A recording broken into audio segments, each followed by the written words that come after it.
Here the question says a thermodynamic system is taken from an original state to an intermediate state by the linear process. हमें एक ये thermodynamic system का एक process दिया हुआ है जो कि हमारा साइक्लिक प्रोसेस है, DEFD।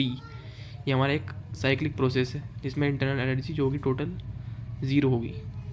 तो इसमें क्या कहा गया है, its volume is then reduced to original value from E to F हमारा जो वॉल्यूम है वो रिड्यूस हुआ है। और यहाँ पे हमारा प्रेशर जो है, प्रेशर कांस्टेंट रहा है यहाँ पे, क्योंकि हमें ग्राफ से क्लियर दिख रहा है कि प्रेशर की लाइन ऊपर जा रही है, जिसका मतलब प्रेशर जब ऊपर जाएगा तो जब बढ़ेगा। यहाँ पे प्रेशर जो है वो एक स्ट्रेट लाइन में है, वो भी एक्स एक्सिस के पैरेलल, जिसका मतलब प्रेशर कांस्टेंट है। और वॉल्यूम जो है वो घटा है, क्लियरली वॉल्यूम जो है वो ऐसे घटेगा, और ये घटा है यहाँ से वॉल्यूम जो है हमारा घट चुका है। तो आगे पढ़ते हैं। E2F by an isobaric process, clearly जब प्रेशर कांस्टेंट है तो आइसोबारिक प्रोसेस हो जाएगा हमारा। Calculate the total work done by the gas from D to E2F। हमें यहाँ से D to E2F total work done निकालना है। हमें निकालना है टोटल वर्क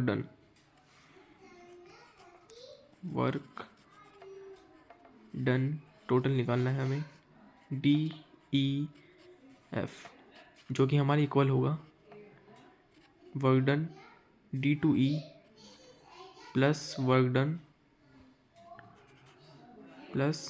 डन E2F। ये हमारा इसका मेन जो फॉर्मूला है।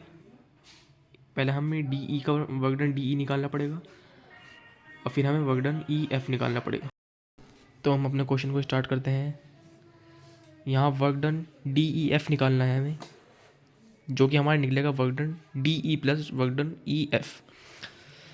तो क्लियरली हमारे फिगर में वर्क डन DE निकालने का फॉर्मूला हमें पता है कि जब वॉल्यूम और प्रेशर कांस्टेंट नहीं होते तो हम वर्क डन कैसे निकालते हैं। तो क्लियरली हमें पता है जब प्रेशर और वॉल्यूम दोनों ही कांस्टेंट नहीं होते तो हम क्या करते हैं, एरिया निकालते हैं, उस लाइन के नीचे का पूरा एरिया निकालते हैं। तो इस फिगर में हमारा DE के नीचे का एरिया निकालेंगे हम, DE के नीचे का एरिया। और हमें क्लियर पता है D से यहाँ से ऐसे और ऐसे ही एक ट्रपीजियम है, ट्रपीजियम का एरिया निकालेंगे। तो हम लिखेंगे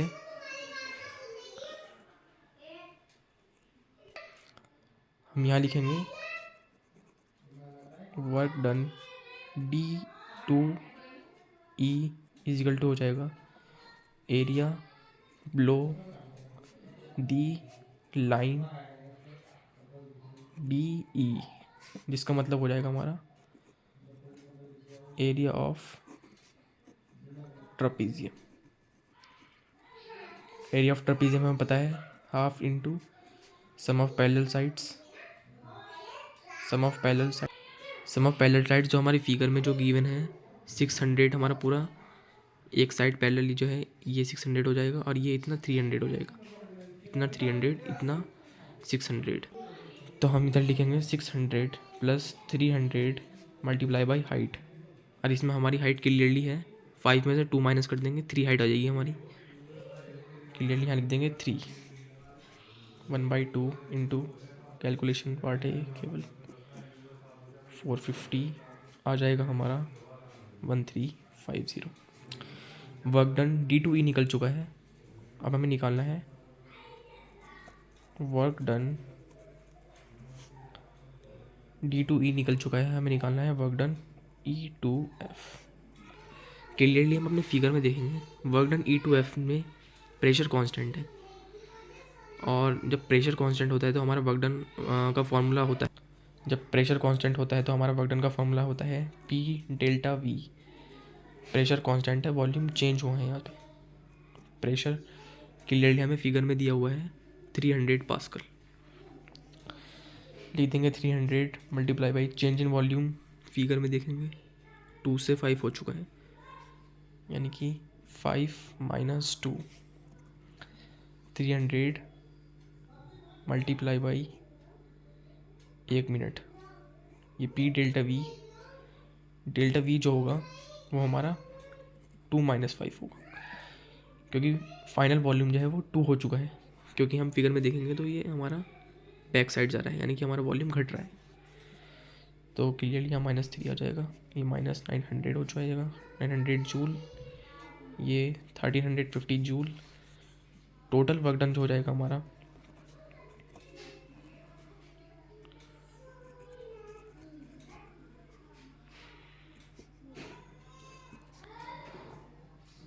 उसमें हम work done T2E plus work done E2F को प्लस कर देंगे।